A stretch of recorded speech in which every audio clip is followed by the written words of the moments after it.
there. Welcome back to Boss Responses. Running a business is hard work. We want to do our best for our clients. We're inspired by what other people are doing. We want to try new things. In short, we want to do all of the things. But friend, you're only one person, and I'm only one person. When we take too much on, everything we do suffers. It suffers when we give every task the same level of importance, too. These are all conversations I've had with my coaching clients. So when I saw a post from Ed Deason on LinkedIn about how average can outperform great, where he talked about the difference between working hard and hard work, I knew I had to get him on the podcast. This was a great decision. This week has been fantastic so far. If you haven't listened to the first 4 episodes with Ed, I highly recommend you do so. He brings some amazingly down-to-earth advice, and he's incredibly thoughtful in how he responds to the questions. Ed Deason is a business coach specializing in working with founders and entrepreneurs who are ready to scale, pivot, and build their ideal businesses. With over 15 years' experience and an MBA, Ed's coaching has helped his clients gain clarity, confidence, and achieve real results. And after this week, I can see why. Our conversation today is one of my favorites so far on this podcast. I hope you enjoy it as much as I did. Let's get into it. If you're a freelancer, business owner, or anyone who deals with clients, you're in the right place. I'm your host, Treasa Edmond. I've been dealing with clients and running my business for nearly 2 decades. And in that time, I've dealt with my share of doubt, imposter syndrome, and not knowing what to say when a client asks a question I wasn't ready for. I created this podcast to empower you with the boss responses you need to grow your business. Each week, my guest co-host and I will bring you 5 episodes packed with practical insights. Monday through Thursday, we answer your questions. And Fridays, we dive deep to explore how our co-hosts embraced their role as the boss of their business. Welcome to Boss Responses. Ed, thank you so much for being here this week. It's been great so far, and I'm really looking forward to our conversation today. Great, me too. All right, so you did a LinkedIn post about average outperforming great, and I am a very fast reader and a very fast scroller, and that one stopped me in my tracks. I think I read it like 3 times to make sure I wasn't missing anything. And then I immediately sent you a DM and said, hey, would you come on my podcast? Because this topic, it's just so perfect for everything that we do here. I know a lot of people who have freelance businesses or business of any kind, they get stuck in their head and they think everything has to be perfect. And I used to be that person. Now I'm a huge fan of imperfect action. But today I want to talk with you about how we can put in an average amount of effort and end up with a great business rather than trying to put in a great amount of effort and ending up with an average business. Seems wrong, but it's what works, right? Mm-hmm. Yep. So you have a few things that you've mentioned to me that you think are really important. And one of them is consistency. Let's talk about that a little bit. Yeah, definitely. And I think now the post itself, I was talking about how I've seen average freelancers, average in terms of their kind of ability, let's say, right? Average freelancers outperform great freelancers, so freelancers who are fantastic at the thing they do. Yeah. And it fundamentally is about, like you said, it's about consistency. Right? Because what you tend to find, and you called it out a little bit here, is the great freelancers quite often will get stuck in their heads. Every piece of work I do, every deliverable, every DM I send, every post I put out into the world has to be perfect. So they spend hours, days, months working on perfection. And all that time they're working on it, the average freelancer who's maybe doesn't realize that they're average or is just cracking on with it is just doing the thing. Yeah, they're posting day after day after day. They're sending DMs day after day after day. They're being consistent in the things that they do. And as a result, they build a better business. Yeah. I will tell you that I didn't start this podcast for the longest time because I thought it had to be perfect. I had to know all of the things. I'm still not entirely consistent, but when I decided I was just going to do the thing, when I decided I was going to go out and be me, because those are the people I want to attract anyway, right? The ones who appreciate me being me. Yep. that's when I would do well. And what I've found is that even when I'm not consistent, they show up consistently because they want to improve their business. They show up to listen to the people talk about what's working for them. They are always looking for solutions to their problems. They're not just kind of resting on their laurels. And I think that that's really important. So for those of us who struggle with consistency, I'm totally putting myself firmly in that camp. I think we all do at times, right? And it depends on the topic. I think we can be consistent in one area of our lives and deeply, deeply inconsistent in others. That's true. I am remarkably consistent with my client management process. So my onboarding, my offboarding, how I deal with the clients, the fact that I'm consistently giving my best to the clients. Now, that's after I give my best to my business. We talked about that yesterday. Yep. So there are parts of my business I'm very consistent in. This is one of those parts of the business that's very important to me that I'm not consistent in, and I am consistent about beating myself up about it. Yep. So for those of us who do struggle with consistency in certain areas, even if they are, and maybe it's even more so the parts that are really important to us, how can we kind of work around that? How can we develop that consistency, and what kind of tactics can we use to make them, more a part of our daily being? And here's the thing, I think you pretty much nailed it with that last sentence, right? Is making them a part of your daily whatever. That is the place that we fall down, is humans are remarkably bad at leaving things to willpower. I'll go for a run later. I'm going to not eat that chocolate that's conveniently in the cupboard. I'm going to, insert your vice here, right? I'm not going to do that thing anymore because I've decided I'm not going to do that thing. It's not how our brains work. It's not how we do things. It's not how we've evolved. And yet we're convinced that tomorrow's going to be different and that we're not going to do the thing we said we would. You get the point, right? Yeah.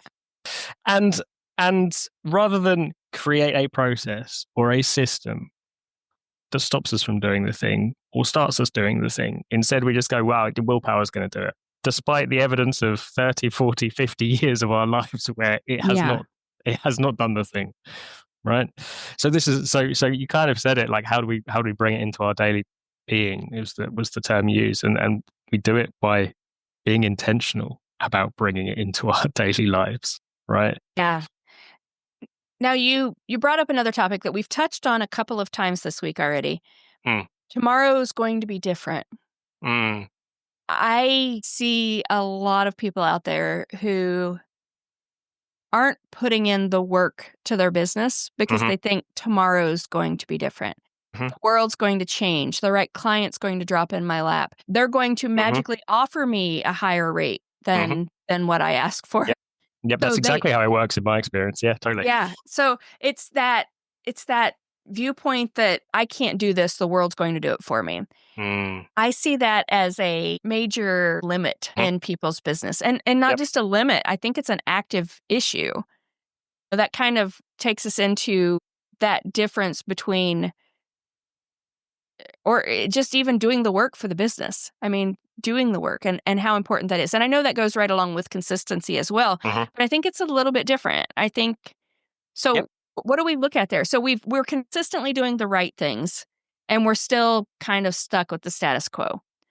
What extra little thing do we have to do to take us from tomorrow's going to be different to, tomorrow's going to be different because I'm going to make it different? Well, I liked what you said there. You said, we're consistently doing the right things. But here's the thing. If you're consistently doing the right things and nothing is changing, you're not doing the right things. Right? It's as simple as that. If you are doing what you think is right and nothing is changing over a prolonged period of time, let's not say you've changed the process and 3 days later you're expecting miracles, right? But you've consistently put the work in and nothing has changed, then you're not focused in the right places. You're not focused in the right areas of your business. And which I think brings me nicely to hard work versus working hard. And this is what I consistently see with people is they mix up hard work and working hard. Yeah. So they think because they're working hard, their business is going to progress. But what they're not doing is the hard work. And so for a lot of people, this is let's be honest, right? It's pitching for business. That's probably the one where most people find it the most uncomfortable. The ones who struggle pitching for business, struggle DMing people, struggle reaching out, struggle kind of putting themselves out there. What I find is people update their website. They'll update their website 20 times in a week. They'll spend hours on it, crafting the perfect bit of wording. They'll agonize over the perfect post on LinkedIn. They'll, polish all aspects of their business until it shines. But what they won't do is then go and say, hey, come and take a look at me. Mm-hmm. And that is probably where I see the biggest difference between kind of successful or freelancers that really grow and really scale and really make a success of it versus freelancers who are just getting by. Yeah. The ones that are prepared to get uncomfortable. And I think this is the biggest kind of tip, or the biggest thing is if you're prepared to get uncomfortable, you'll probably be more successful. If you can get over yourself and put yourself out there and pitch for things and ask for what you want and tell people what you need, you're going to be more successful than you're waiting for people to come to you. I see this a lot with and like you said, it's pitching, but I do what I call relational marketing. And relational marketing is not an immediate result. It's a wooing process is what I call it. You're kind of courting the people that you want to be clients. So let's take LinkedIn, for example, because this is one that I've had my community do.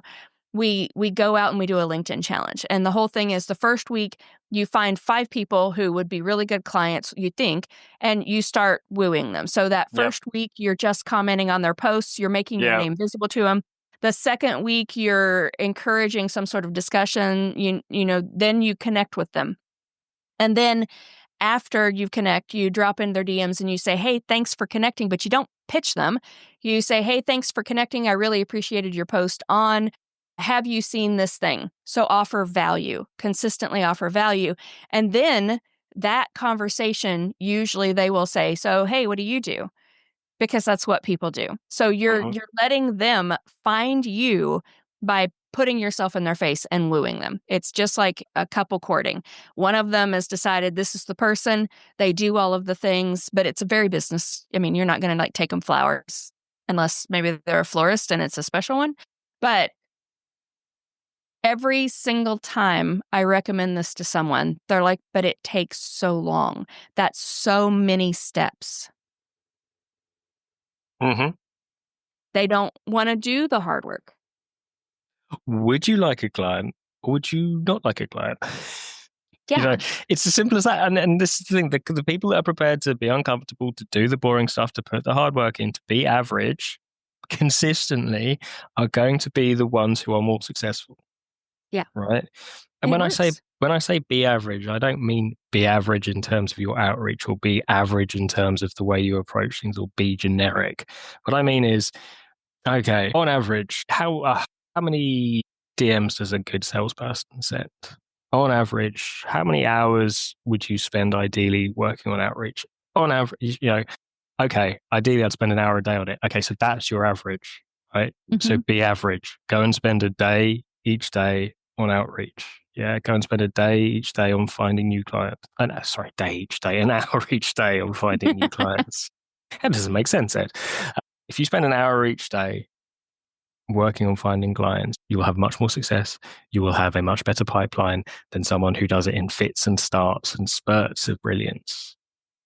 So consistently average output will generate more than average input. Yes. It's compounding. It's compounding, right? It's just another form of compounding. So if you consistently put the hours in, you will get significantly exponential inputs. Let's take this back to our day one conversation and the question about asking for referrals. I consistently asked for referrals. I made it part of my process, and it took a while for that to snowball to the point where most of my business was referrals. I didn't stop asking for referrals because the first person didn't give me one.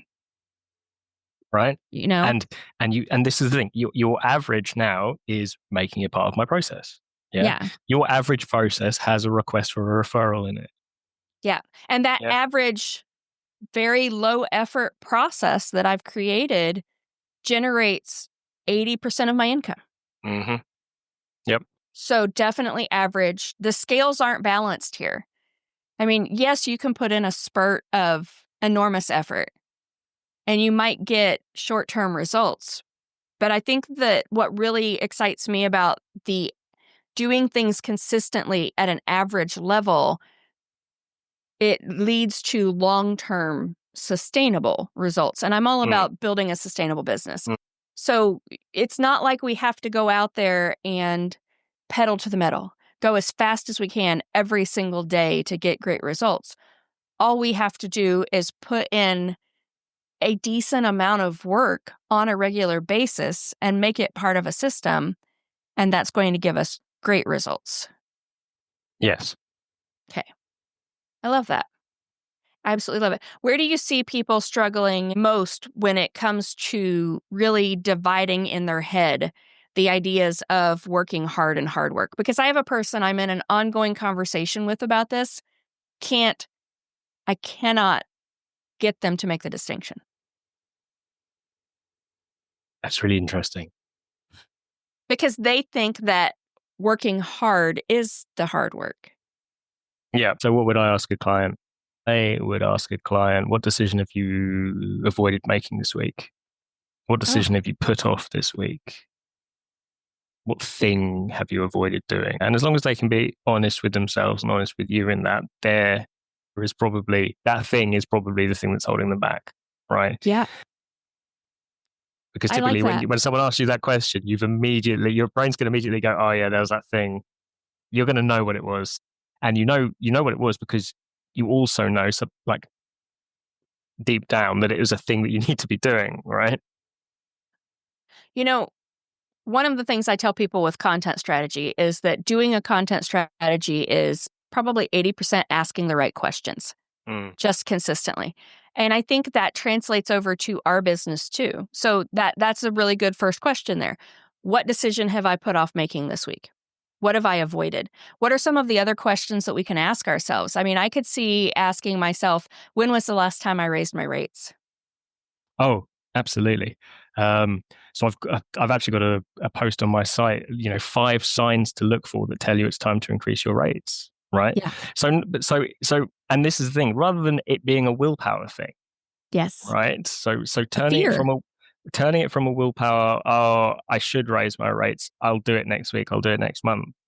If you go and find this post on my blog, you will see that there are 5 tangible signals to look for, right? And if one of those signals goes, yes, yes, yes, then you go, okay, well, it's time to raise my rates, right? A Yeah. signal is I'm fully booked and turning away clients. Well, if you're fully booked and turning away clients, that's a signal to raise your rates. Yeah. Another one is if you're at 60% or more capacity, but you're struggling to pay your bills. Well, that's a signal that you should be raising your rates. If you haven't Mhm. raised your rates for a year, that's a signal you should be raising your rates, right? Each of those is a tangible thing. So rather than being just an emotional decision, should I raise my rates or not, you're looking for a tangible thing that says, yes, this is a time that I should do it. Yeah. And when we talk about kind of average and willpower and all of those things, the best thing you can do is take willpower out of the equation, right? Yeah. So not I'll send some DMs tomorrow. I'll send some DMs tomorrow. I'll send some pictures tomorrow, right? You go, okay, well, I'm going to book 30 minutes. So the first thing I do in the morning, I'm going to book 30 minutes to send DMs. And as long as you are a person that follows what is in your calendar, there's no decision to make. You don't have to rely on willpower. You look at your calendar and you go, I've got 30 minutes of sending DMs. So you go and you send your DMs. And that works. Yeah. If you're a person that struggles with snacking, you've got 2 options, right? You don't buy the snacks, first of all. So there's no willpower involved whatsoever. You don't have to decide not to eat the snack right now. You just don't have a snack to eat. Or you put the snacks out of reach, or you give them to your significant other who will enjoy torturing you with it. Yes. You do something that takes willpower out of the equation because we are really bad at relying on willpower. Yeah. So let's talk about kind of an adjacent issue here because I see a lot of people that I just need to do it. I just need to do it. Mm-hmm. And the root cause isn't actually a willpower issue, it's a fear issue. Mm. So another question that I encourage people to ask is how is fear holding me back right now? Mm-hmm. How is fear or my fear of doing a thing damaging my business? And that's a difficult question to ask because nobody wants to admit that it's their problem that's causing the problem in their business. But fear, willpower, you can mitigate that a little bit. So you can not buy the snack. But what if it's a fear issue? What if it's I need to do this thing and I'm afraid to do it. I'm afraid of what will happen. I'm afraid to put myself out there. And this kind of goes back to the pitching too. A lot of those people, they don't consistently pitch. They don't consistently reach out to clients. They do all of that busy work because they're afraid of the rejection that comes if they reach out to someone and they say, no, I'm not interested in right now. Okay. So what if I had a client in front of me who was kind of saying that was the situation, we'd probably spend a bit of time exploring what exactly it is. What is it that you're scared of? What is the outcome that you're worried about happening here? Play it through to the end. And this is quite a good tactics for people. Grab a pen, grab a bit of paper, go and speak to someone, get them to ask you these questions, right? What is it okay, I'm scared of pitching. Okay, what is it about pitching that you're scared of? Okay, well, I'm scared that I'll be rejected. Okay, so what does it mean if a person rejects you? Well, okay, probably not that much. Okay, so what, and you can sort of work it through, right? And you kind of go, well, what's the worst that's going to happen? Well, they're going to ignore you or they're going to say no. Okay, how's that going to impact you in the long term? Well, it's probably not, if I'm honest. Yeah. Okay. And I get it, because as a freelancer, you are your business. Yeah. Whereas if you work for a company, so let's say you work for a company and you're doing telesales, right? You're doing outbound calling. The customer says no, you just put down the phone, pick up the phone, call the next person on the list, right? As a freelancer, you are the business and it feels a bit more personal. And this is kind of the point. You've got to be okay at being uncomfortable. You've got to find a way that works for you, that you can live with the discomfort. And you have to be the best proponent of your business because no one else is going to be. Yeah. And I know there's someone listening to this right now that is saying, well, that's not my issue. I don't need to worry about things like that. And then there's someone else going, yeah, I'm not doing that. I'm not dealing with that. I'm just going to do my daily status quo. People, this is the hard work. Asking yourself these difficult questions and maybe working with someone like Ed to work through the issue and figure out what the root cause is. You might think it's a willpower issue. And in fact, it's an I'm terrified of this person saying no issue. Yep. And that's two completely different issues. And if you misdiagnose yourself, so to speak, and we're not diagnosing anyone here, we're business people. Yep. But if you are solving the wrong problem, then you're working hard. You're not doing hard work.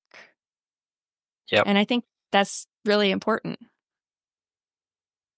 Another question I ask, and do you ever have people ask a question like this? What one change can you make today that will grow your business? Baby steps. I'm big on baby steps. Yeah, and I actually posted something about this a couple of days ago. Anyone who's read Atomic Habits will be familiar with this, right? It's the 1% difference, right? What can I do today to be 1% better than I was yesterday? Yeah. And it's compounding, right? James Clear is certainly not the first person in the world to be aware of compounding, but he articulated it very nicely in Atomic Habits. What can I do today to be 1% better than I was yesterday, right? So I keep coming back to DMing or sending emails because they're useful and because a lot of people, the challenge is finding clients, right? So it's an easy topic to talk about. Okay, so what does 1% better look like today? Well, if you sent 10 DMs yesterday, it's 11 DMs today, right? Or I don't know, if you spent 30 minutes on outreach yesterday, it's 31 minutes on outreach today.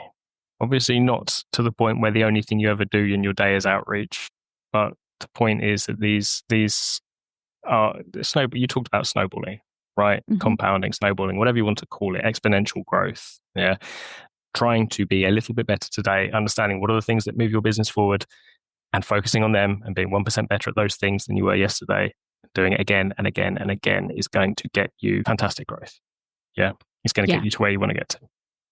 and faster than you'd think, because let's talk about that let's talk about compounding. Okay. And I know you've seen this. You have the client who you're like, just take a step, one step, do one tiny thing, and then do it again the next day. And they're like, well, that's not going to get me anywhere. So explain how compounding, how doing those baby steps does kind of create that snowball effect, so that before you know it, your returns vastly outweigh the effort that you're putting into them. Yeah. Well, we talked about referrals at the start of this week, right? And we talked a little bit about referrals at the start of this conversation, I think. And it is, one referral out in the world. So you send one referral and you never hear anything back. Okay, fine. Okay, what happens if you send 10 referrals, 100 referrals, 1,000 referral requests? You only need 3 or 4 or 5 of those to come back to give you a kind of a sustainable outcome, right? And if you ask every client at the end of every engagement for a referral, please, you are doing that thing. You're taking that little step, and it soon adds up. Yeah.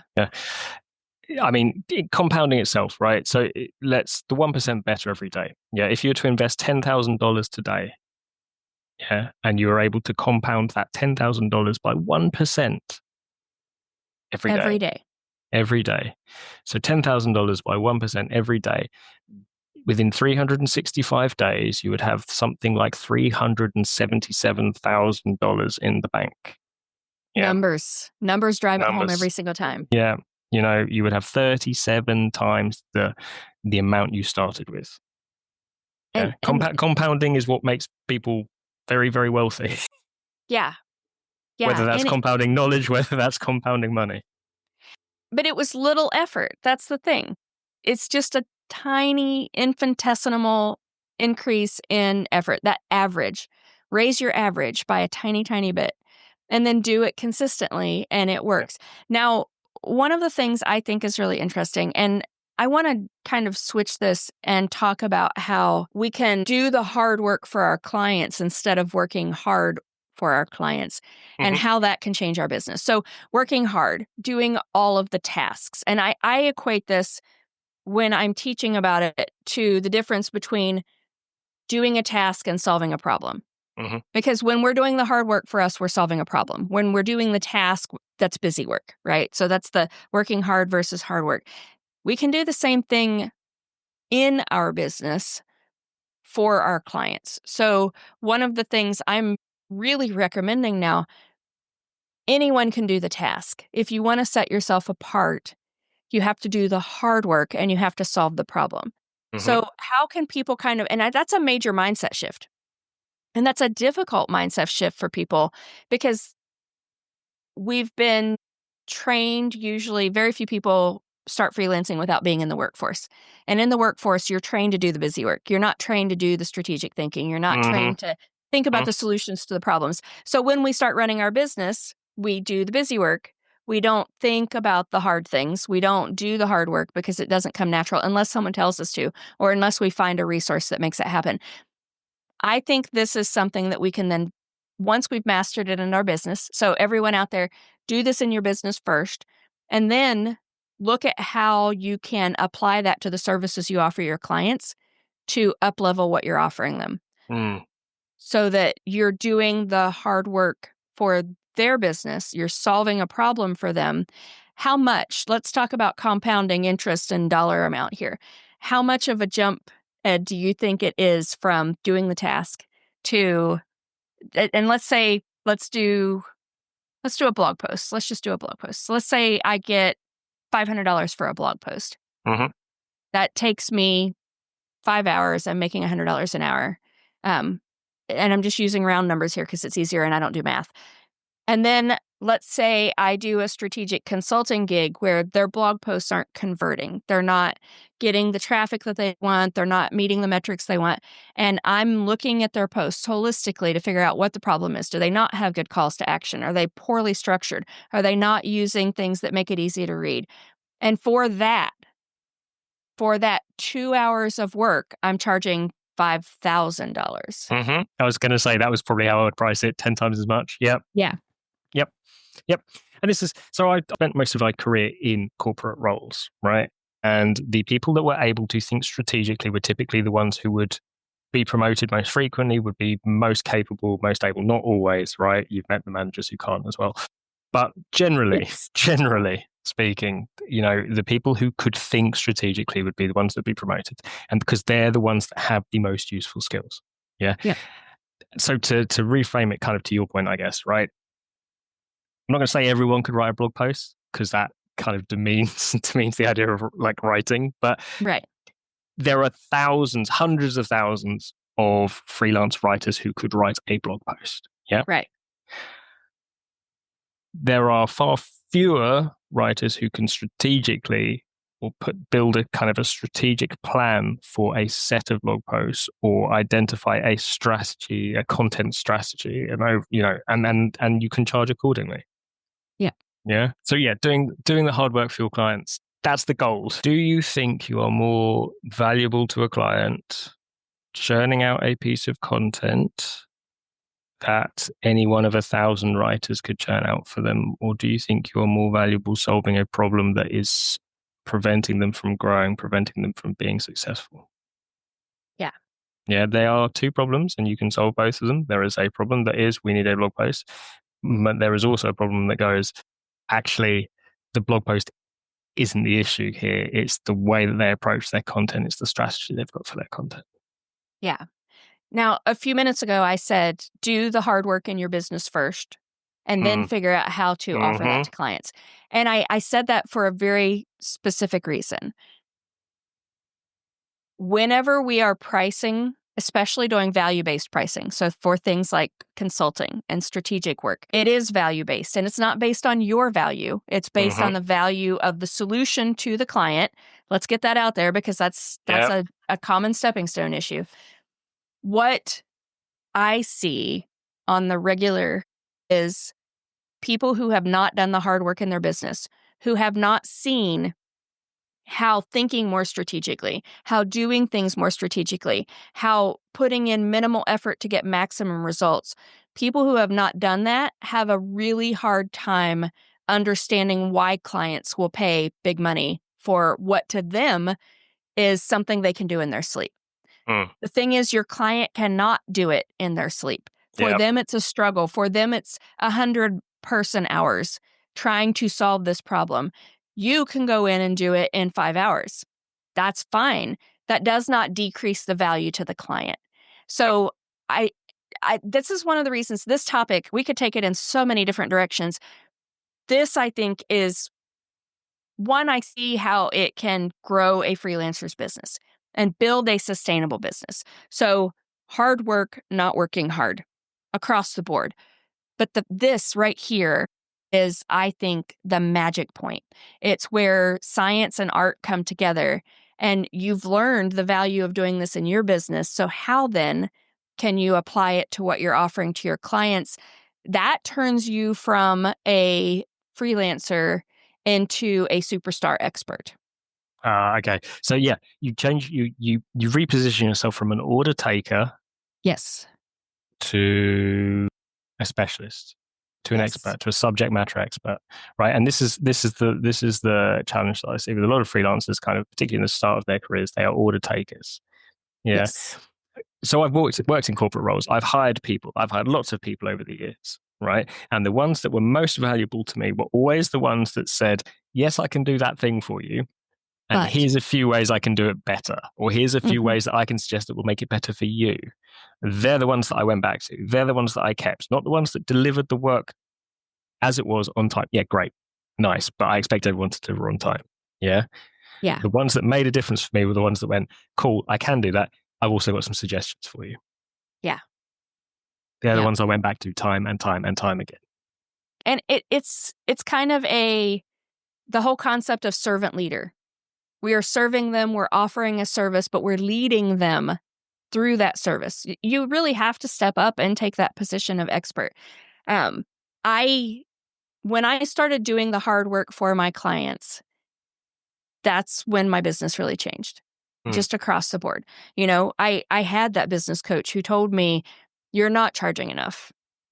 You just aren't." And I'd be like, "Well, I don't feel like I'm ready to charge more. I don't feel like my work has more value." And he's the one that told me, this dude, he was not a nice person. He just wasn't, but he was exactly the kick in the pants I needed. He just told me it's not about you. Your business is not about you. And you need to get over that. You need to get over yourself and you need to focus on what's best for the business. If you had an employee, and this is something I ask people all the time, if you had an employee and they said that to you, what would you say to them? Would you allow that to govern the way your business goes?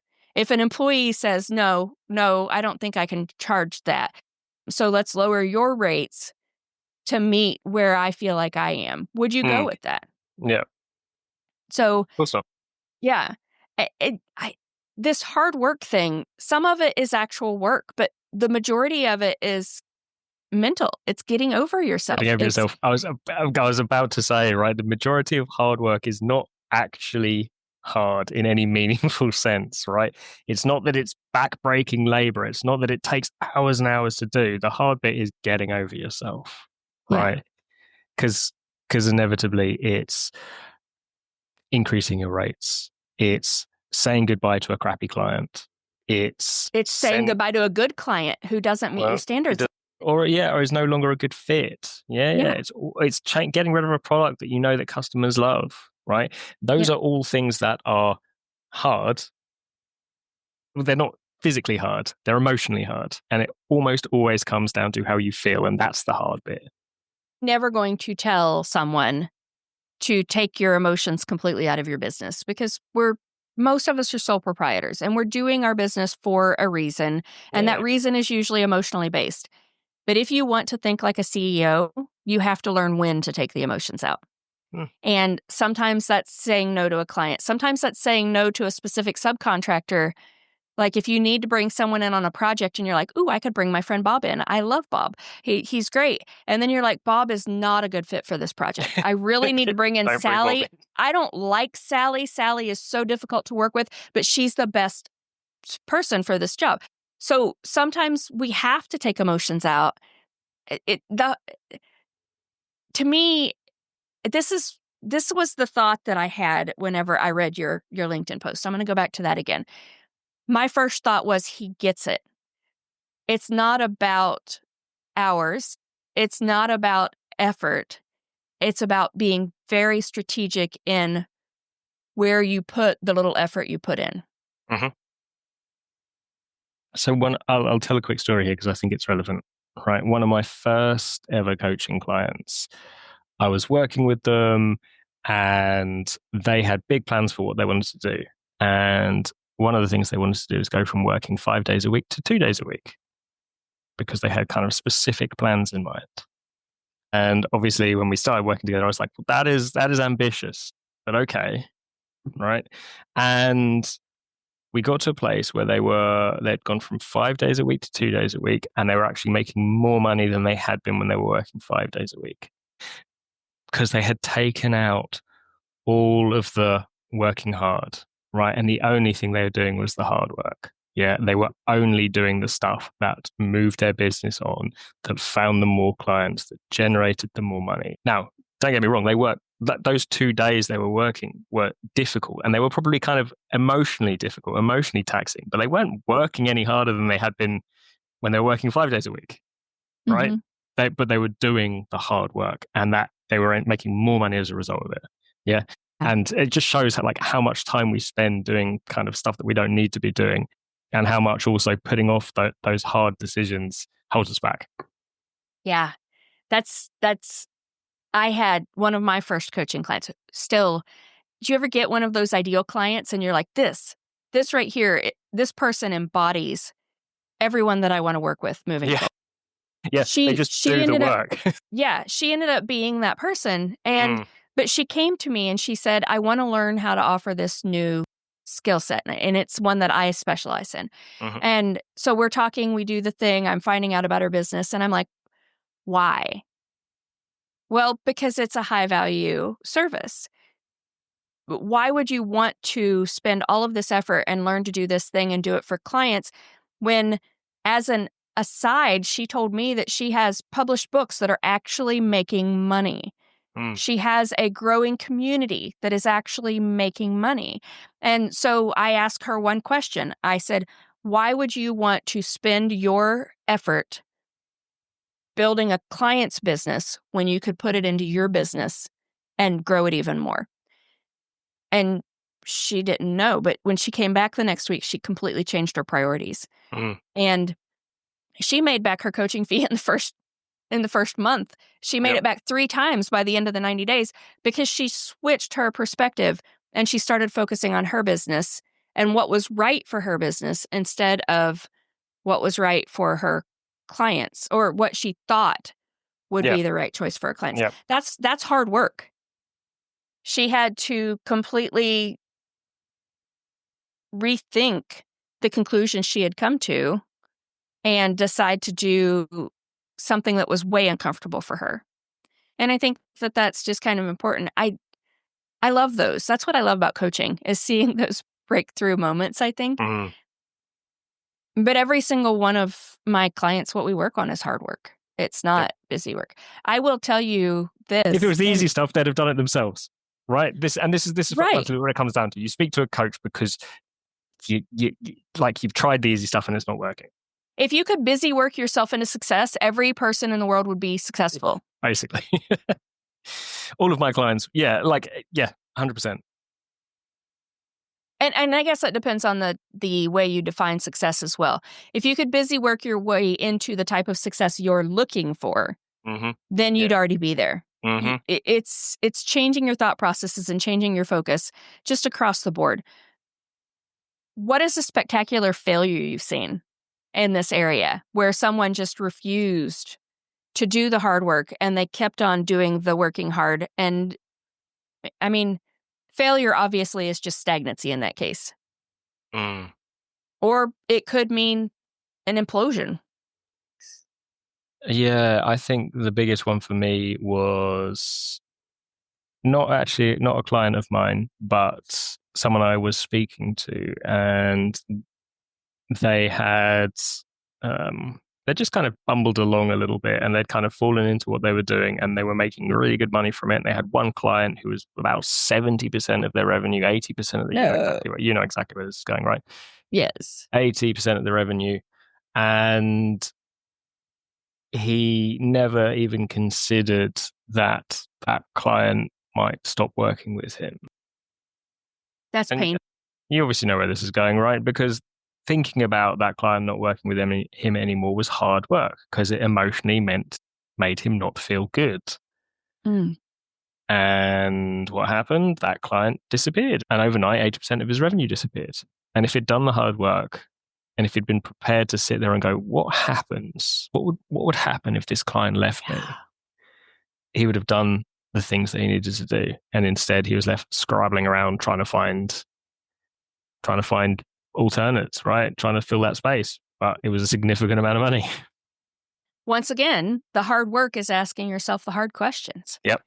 And then actually answering them. It's not enough just to say, what if? It's what if, and then what type of contingency plan do I need to put in place now to prevent that from happening? Yep. So hard work, strategic business. Yep. That's what it is. Hard work is strategic business. And if you are not being strategic about your business, you are not doing the hard work. I'm sorry for anyone who doesn't want to hear that. Yep. So, Ed, you have a lot of resources for people. We've already talked about the blog post you have that gives people 5 tangible ways to figure out if they're ready to raise their rates. Every single person listening should go find that blog post and read it. So I'm going to make sure it's linked in the show notes across the board. But you also have a tool that they can use that will help them do what we've talked about today. Oh, I've just remembered I've got a couple that are probably useful here. So one of them, if you go to my website and if you have a look at my blogs, there is a project pricing calculator. So for anyone who is struggling with their pricing, take the emotion out of it, put the figures into the calculator and it will work out what you should be charging for a project. You put in some simple things like how much you're aiming to make this year, how much you kind of work on billable client hours each week, how many weeks you aim to work each year, et cetera, et cetera. Fill it in, press the button. It'll tell you how much you should be charging for that project. And it takes the emotion out of it. And there's no gender bias in it as well. So men and women will get exactly the same answers. And that's a base rate. Now, if you're going to do value-based pricing, slightly different, but that's a really good, you need to make this. Yeah. So but it does work in terms of value-based pricing because it gives you a nice project price, right? So it says nice. that, okay, if I want to be making this amount of money and this is the number of hours I think I'm going to be spending on this client, right? So it's not for sharing with the client and it's not to give you an hourly rate, but it's to tell you, okay, here's your starting price for this project, right? Yeah. To help you achieve the amount of money that you want to make this year. Yeah. The other thing I'm going to mention is I was just talking about that person that I was speaking to that kind of buried their head in the sand and wasn't prepared to think about how much of their revenue that particular client made up. So I have created an audit sheet, and you fill in the audit sheet. It's a client audit sheet, and you fill it in with, the different channels you have for making money. So maybe that's clients, maybe that's subscriptions, maybe that's services. You put in how much you're making each month from that particular channel. You put it, and then you kind of calculate. You work out, okay, what percentage of my revenue does that make up? Because it's one thing to kind of know that a client is worth a reasonable chunk of your revenue. It's another thing to have on the page in front of you that this client is worth 60% of your revenue. Yeah. Which should make you step back and think about life. Make you think about it. As an added bonus, there are 2 extra fields. One of them is a kind of a risk field, which says, okay, how good is my agreement with this client? So score it from 1 to 5. 1 is I have absolutely no contract with this client and they could walk away tomorrow. And a 5 is I have, a 12-month contract that is signed in blood. Yeah. And the other field is the growth field. And again, it's a score of 1 to 5. And a 1 is there is no way of growing this client past the engagement that I am currently doing for them. And a 5 is there are about 100 different ways I can see that I could grow this engagement with this client. So once you put in your risk and your growth, you can say, okay, well, look, I've got a client who's worth 60% of my revenue. Their risk factor is a 3, so probably a bit higher than I'd like it to be. But the growth factor is a 5. So actually, there are a whole bunch of ways I can work with them. Yeah. So if they're making up 60% of your revenue, what can you do there to grow out your opportunities with them, and how can you make it a more secure contract? Yeah. That's an amazing tool. And then you go to the next page and you can even plot it graphically as well. So you can put them into quadrants and see, okay, so where do they fit? Are they, visually, is this someone that I need to be thinking about? I love that. I may go use that just to see what it looks like, because that sounds like something that would be incredibly helpful. All right. So how else can people find you? Obviously LinkedIn, because I've talked about LinkedIn. Ed is one of the people that if his post pops up on my LinkedIn feed, I stop and read it. So highly recommend that you follow him on LinkedIn and read everything he writes. Where else can people find you? I would say check out my website, which is deasoncoaching.com. And I'm sure you're going to provide a link in there. Yep, I absolutely will. All right, last question. This is the question that I ask every guest on the podcast. And someday, fair warning, I'm going to create a book that has all of these in it because they are always amazing. No pressure. What advice would you give to service providers looking to create lasting, successful partnerships with their clients,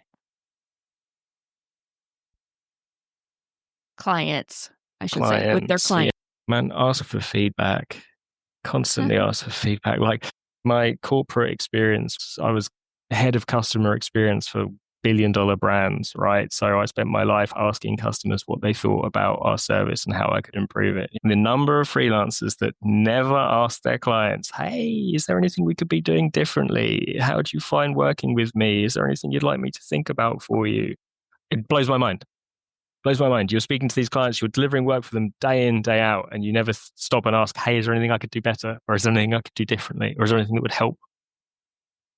That's the very definition of hard work, isn't it? Right. Like, just ask the question. It's such an easy thing to do. Ping him an email, send him a Slack message.